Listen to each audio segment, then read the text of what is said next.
तपाईले बीबीसीमा गएर the existence of soul type गर्नु भने त्यहाँ पत्ता लगाउनुहुन्छ र शरीर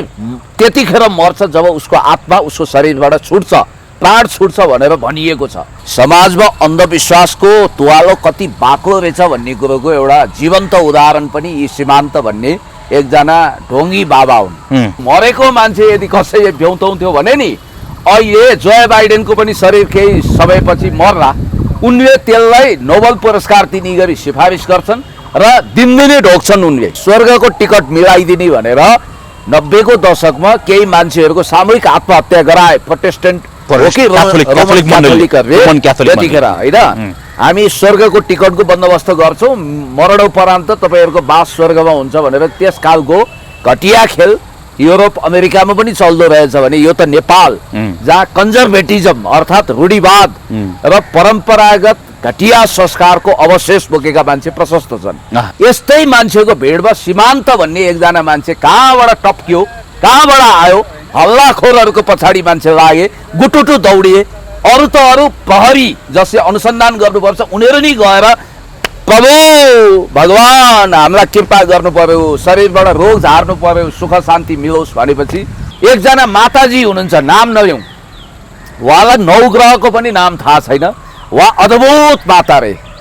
राजा यसले आउँछ उहिले आउँछ भनेको भने हुनुहुन्छ, पैसा छापेको छापे हुनुहुन्छ, उहाँको पछाडि पनि मान्छे लागिरहेछ। सीमान्त भन्ने यी कहाँका टप्पर टुइया उटा टाप मान्छे जसले पब्लिकको भावना र सेन्टिमेन्टसँग मजासँग खेल्ने बेच्छन्। यस्तो तोरी लाउरे कुरा गरेर, उल्लु कुरा गरेर, फन्टुस कुरा गरेर समाजलाई ढाट्ने, छल्ने, झुक्क्याउनेहरूलाई कानुनको कठघरामा छिटोभन्दा छिटो उभिनुपर्छ। नबिराउनु नडराउनु भन्छन्, बिराएपछि त डराउनै पर्दो रहेछ त। अब उहाँ अहिले कहाँ हुनुहुन्छ? आकाश पाताल, दुई पाताल, यत्र तत्र सर्वत्र, 3 त्रिलोक 14 भुवन जताबाट खोजेर भने पनि पत्ता लगाउँछौ भन्ने प्रशासनिक निकायले के गरिरहेको छ? सबै खबर एकै ठाउँमा, हेर्ने खबर media house private limited. Sir नमस्ते अनि स्वागत छ। एकदमै धन्यवाद। नमस्ते। सन्चै हुनुहुन्छ? म ठिक छु। पछिल्लो समय सामाजिक सञ्जाल कतिको अपडेट हुनुहुन्छ? म एकदमै अपडेट छु। सीमान्त केसी भनेर चिनिएका एकजना तान्त्रिक,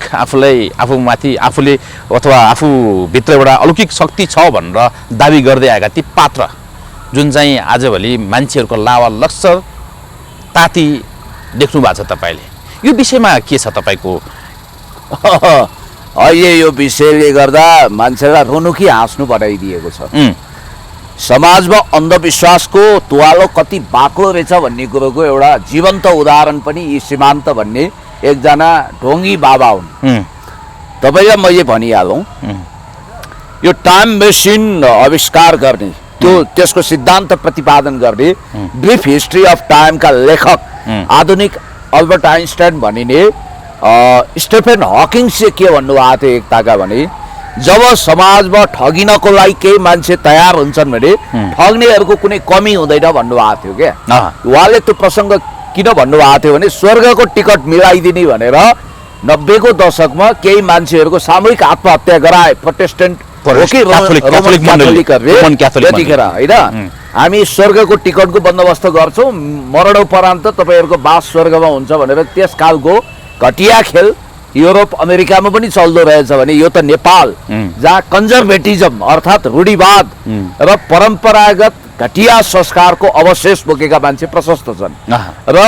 म त सबभन्दा ठुलो दोष कसलाई दिन्छु भने यो समाजमा अन्धविश्वास कुरीतिलाई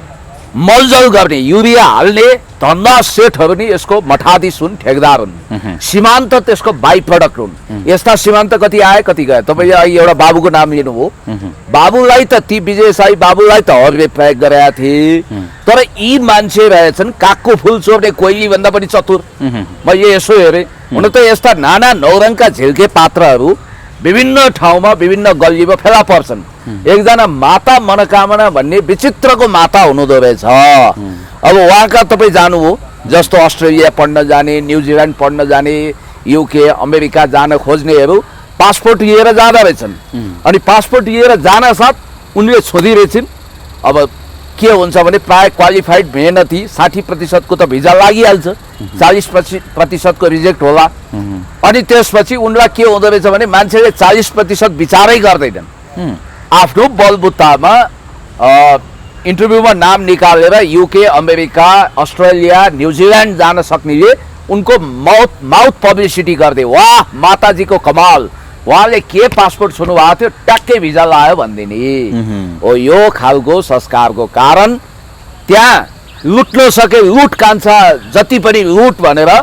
उही हाम्रो पशुपति शर्माले भन्थे। अहिले त कोमल ओली दिदीलाई पात्रै बनाएर मान्ने बनाएर कति किलो घिउ के चामल भनेर नयाँ गीत पनि बनाएछन्, तपाईँको बुवाको साथी हो भनेर। यद्यपि मैले भन्न खोजेको कुरा के भने एकजना माताजी हुनुहुन्छ, नाम नलिउँ, उहाँलाई नवग्रहको पनि नाम थाहा छैन, उहाँ अद्भुत माता रे, राजा यसले आउँछ उहिले आउँछ भनेको भने हुनुहुन्छ, पैसा छापेको छापे हुनुहुन्छ, उहाँको पछाडि पनि मान्छे लागिरहेछन्। समाजमा यस्तो अब अर्को एउटा झाँक्री तपाईँलाई भनौँ, आफ्नो बनझाँक्रीले लगेर दीक्षित गरेर भेट्टे झाँक्री बनायो भने सरहको गफ गर्ने एकताका मिडियाको कन्ट्रोभर्सीमा आउनुभयो, उहाँलाई त झन् लाभ पुगेछ, मान्छेले झन् विश्वास गरेका छन्। अब बनझाँक्रीको हड्डी भनेको छ,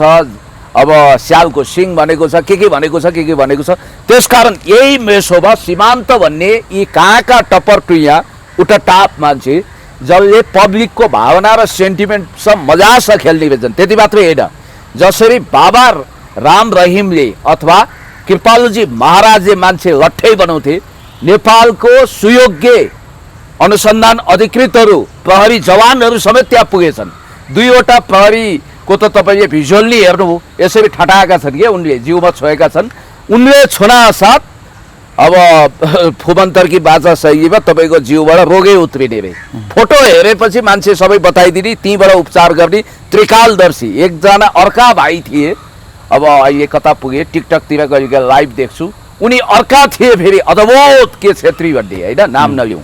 यस्ता खालका तिल्के मिल्के झिल्केहरूले समाजलाई भ्रमित गर्ने काम गरिरहेका छन्। र उनले त यति धेरै मान्छेलाई सीमान्तले आफ्नो पटाङ्गिनीमा भेला गरे, हजारौँ मान्छेलाई उनले, अब उनको फी पनि गतिलै रहेछ, त्यहाँ जाने फी तिर्ने, अनि उनले चाहिँ रोग निको पारिदिने रे, के पारिदिने। यस्तो तोरी लाउने कुरा गरेर, उल्लु कुरा गरेर, फन्टुस कुरा गरेर समाजलाई ढाँट्ने, छल्ने, झुक्क्याउनेहरूलाई कानुनको कठघरामा छिटोभन्दा छिटो उभिनुपर्छ। अब उनी कति डिफेन्सिभ भएको थिए, हुन त त्यो मिडिया इथिक्समा पर्थ्यो कि पर्दैन थियो। तपाईँ ठगै हो, तपाईँ चण्डाल हो भन्ने टाइपले एउटा मिडिया कर्मीले उहाँलाई व्याख्याक्ति पारेको इन्टरभ्यू पनि मैले हेरेँ। उहाँले त्यहाँ प्रतिकार गर्न सक्नु भएको छैन, किनभने नबिराउनु नडराउनु भन्छन्, बिराएपछि त डराउनै पर्दो रहेछ त। अब उहाँ अहिले कहाँ हुनुहुन्छ, आकाश पाताल दुई पाताल यत्र तत्र सर्वत्र 3 त्रिलोक 14 भुवन जताबाट खोजेर भने पनि पत्ता लगाउँछौँ भन्ने प्रशासनिक निकायले के गरिरहेको छ मेरो जिज्ञासा हो।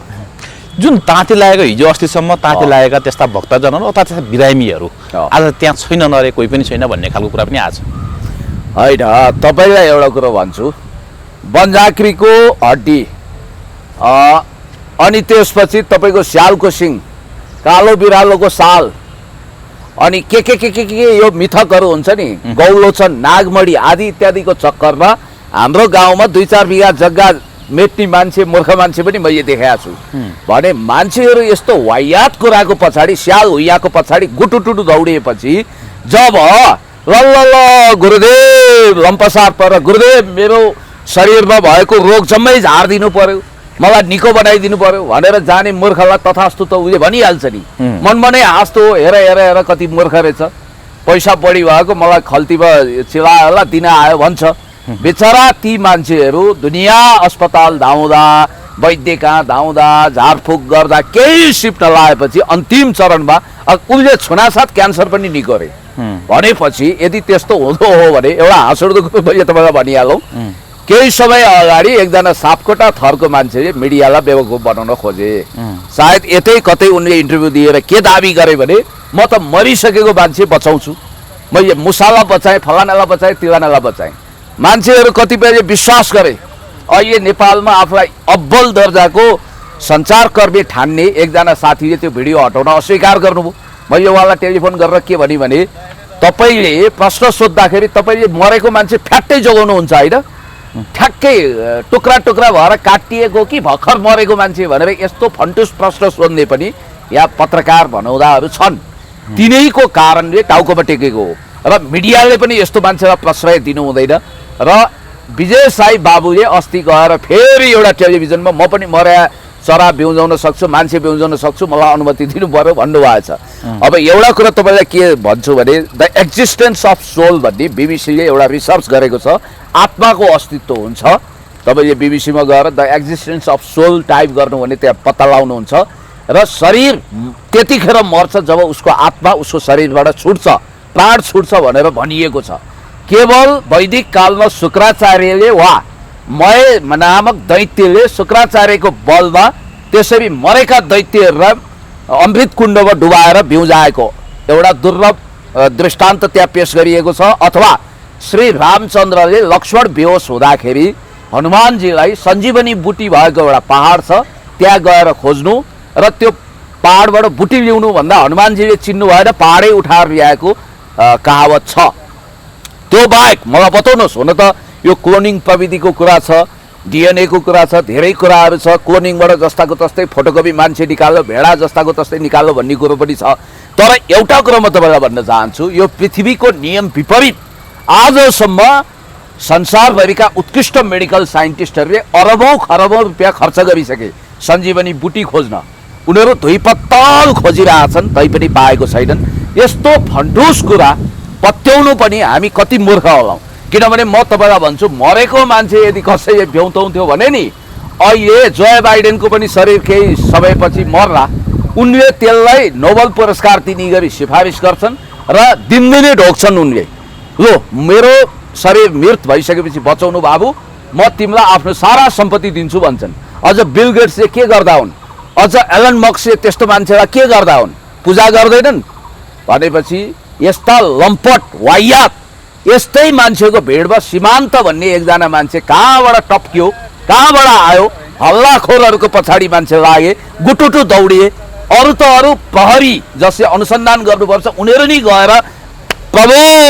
भगवान हामीलाई कृपा गर्नु पर्यो शरीरबाट रोग झार्नु पर्यो सुख शान्ति मिलोस् भनेपछि र बालक तथास्तु भन्ने त उनको दायित्व नै हो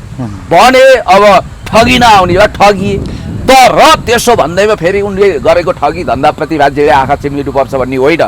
मैले सुनेसम्म उनले कति रकम उठाइसकेका छन् त्यसको कुनै हिसाब छैन त्यो सबै रकम उनले फिर्ता गर्नुपर्छ र उनलाई कानुनी कठघरामा उभिउनुपर्छ र यो ठगिनीहरूले पनि आइन्दा के कुरा गर्नु हुँदैन भने उया कता कता चावेल गणेश स्थानको मूर्तिले दुध खायो भने जस्तो फन्टुस कुराको पछाडि दौडिनु हुँदैन कागले कान भयो भन्दैमा कागको पछाडि दौडिने होइन पहिला आफ्नो कान छाम्नु पर्यो क्या निशान्त जस्ता पात्रहरू नेपाली समाजमा मौलाउन सीमान्त जस्ता पात्रहरू नेपाली समाजमा मौलाउन कसको गल्ती अथवा नेपाली समाज अथवा सीमान्त जस्ता पात्रहरू नै नेपाली समाजलाई भ्रमित बनाइरहेका छन् गल्ती कहाँ देख्नु कसको देख्नुहुन्छ त्यही मैले अघि नै तपाईँलाई भने रोमन क्याथोलिक र प्रोटेस्टेन्टहरूले कहिलेकाहीँ जादु टुनामुना गरे जस्तो मान्छेलाई हिप्नोटाइज गरेर लट्ठ्याउँदाखेरि दर्जनौँ मान्छे आत्महत्या गरिरहेका छन् युरोप अमेरिकामा भ्याटिकन सिटीको त्यो कमाल तपाईँले देखिरहनु भएको छ त्यो एकदम मोडर्न भनिएको पोस्ट मोडर्न भनिएको सोसाइटीमा पनि छ अरू त अरू आसाराम बापू जसको विद्वान कति विद्वान थिए विद्वत्ता के थिए दुनियाँलाई थाहा छ उनी हेलिकप्टरबाट हिँड्थे र उनलाई पुष्पवृष्टि गरिन्थ्यो माथिबाट उनले एकताका के दाबी गरे भने जसले मलाई मनैदेखि आराधना गर्छ उसको सपनामा आउँछु भने त्यस्ता त्यस्ता दाबी गर्ने अहिले तिहार जेलमा चक्की पिसिरहेका छन् आफूलाई भगवान दाबी गर्ने श्री श्री श्री श्री 1008 कृपालुजी महाराज पल्टिएकाहरूको कुनै कमी छैन र समाजमा अन्धविश्वास फैलाउने कुरीति फैलाउने मान्छेको भावनाको दोहन गर्ने पैसा कमाउने त्यही बलमा सेलिब्रेटी हुने मान्छे झुक्क्याउने त्यो त बिचरा सीमान्त त एकै रातमा ढल्यो भनौँ न त्यस्तो 10औं वर्षदेखि सीमान्तीय काम गरेका कति माताहरू तपाईँकै मिडियामा भाइरल छन् त कति झाँक्रीहरू आफूलाई बनझाँक्री नि भनेर केही थाहा छैन फेरि तातो भुत्रो केही थाहा नभएकाहरू आफूलाई बनझाँक्री भनेर पैसा लुटिरहेका छन् छापिरहेका छन् यस्तो कुरो असङ्ख्य छ के त्यस कारणले गर्दाखेरि म त त्यो सीमान्तलाई बिचरा भन्छु सीमान्तका जिजुबाजेहरूको कठालो समाउनु पर्छ पहिला भनेपछि यो केही पनि होइन अलौकिक शक्ति केही आदि इत्यादि केही पनि होइन यो अन्धविश्वासको प्रकाष्ठमा एउटा कुरो तपाईँ विश्वास गर्नुहुन्छ छुना साथ कसैको रोग निको हुन्छ यस्तो फन्टुस कुरा गर्ने त्यसमा यत्र मेडिकल कलेज किन चाहियो यत्र वैद्यहरू किन चाहियो प्राकृतिक चिकित्सा किन चाहियो तर मेडिकल ती भिडहरूले चाहियो त होइन हाम्रो सन्चो लागेको छ भन्छ त त्यो भिड त्यो मनोवैज्ञानिक असर अँ। साइकोलोजिकल ट्रिटमेन्ट मैले भनिहालेँ माता मनोकामनाले कसैको पासपोर्ट छुना साथ त्यसमा भिजा लाग्छ भने जस्तै हो क्या यो लाग्नेको लाग्यो अब त्यही ढङ्गले विश्वास गरे एउटा मेरो सानो उदाहरण तपाईँलाई दिन चाहन्छु एकजना भाइ अहिले राष्ट्र ब्याङ्कमा उपसचिव लेभलमा पुग्नु हो बेचारा उहाँ मभन्दा 2-3 ब्याच जुनियर हो स्कुलमा पढाइमा ठिकै हुनुहुन्थ्यो उहाँले त्यहाँ पहिला लोकसेवाले कापी जाँच्दैन्थ्यो त्यो जमानाको कुरो उहाँले ब्याङ्कमा सुब्बाकी अधिकृत खोलेको रहेछ जाँच दिनुभएको छ अनि मलाई उहाँले त्यो नम्बर टिपाउनु भएको थियो त्यतिखेर अलि भनसुन पनि लाग्थ्यो मैले एकजना अर्थमन्त्री भएका मान्छेलाई यो हाम्रो गाउँले भाइ हो असाध्यै मेहनती हो पनि भनेको थिएँ अब मैले भनसुन गरेर उसको नाम निस्क्यो या उसको बलबुताले निस्क्यो म त भन्छु उसको आफ्नो प्रतिभाले ऊ निस्क्यो तर आजसम्म मेरो कारणले निस्किया हो भन्ने उसलाई अन्धविश्वास छ म के गरौँ वाट क्यान आई डु मैले के गरौँ भन्नाले अन्धविश्वासको कुनै उपचार हुँदैन ओखती हुँदैन तपाईँ हेर्दै जानु होला जबसम्म समाजमा यो विकृति विसङ्गति कुरीति छ नि म त भन्छु त्यो एक सीमान्त होइन दर्जनौँ यो बाबाको रूपमा आएका झाँक्रीको रूपमा आएका सीमान्त र माताको रूपमा आएका सीमान्त धरती माता रे के माता रे अरे बाप रे तर कतिपय कुनै कालखण्डमा त पुण्य गौतमले पनि त्यस्ता शक्तिहरू पछि लागेर उनीको समर्थन गरेको परिदृश्य पनि त छ भन्छन् नि त मान्छेहरू त भन्छन् तर छैन अहिले पनि मैले त्यस्तो अन्धविश्वास कतिपय झाँक्रीहरूले त उहाँ होइन ठिक छ उहाँले गर्न सक्नुहुन्छ भनेर मैले झाँक्रीलाई गरेको छैन जस्तो मैले प्रमोट गरेको मान्छेको उदाहरणै दिन्छु जहाँ गएर अहिले पनि तपाईँले प्राकृतिक चिकित्सा अर्थात् जडीबुटी सम्बन्धी चिकित्साको सेवा लिन सक्नुहुन्छ धेरै मान्छेलाई उहाँले निःशुल्क उपचार पनि गर्नुभएको छ आदरणीय नै भन्छु म उहाँलाई कृष्ण प्रसाद शर्मा भन्ने लुबुङमा बस्नुहुन्छ प्राकृतिक चिकित्सक हो उहाँले हेपाटाइटिस अनि त्यसपछि अरू रोगको निदान गर्नुभएको छ त्यस्ता केही दुर्लभ मान्छेहरू जसले साँच्चै नै प्रामाणिक ढङ्गले काम गरेका छन् उनीहरूलाई त म प्रमोट गर्छु बाँकी यो अन्धविश्वासीहरूलाई म छड्के सलाम गर्छु हुन्छ धन्यवाद ल तपाईँलाई पनि धेरै धेरै धन्यवाद थ्याङ्क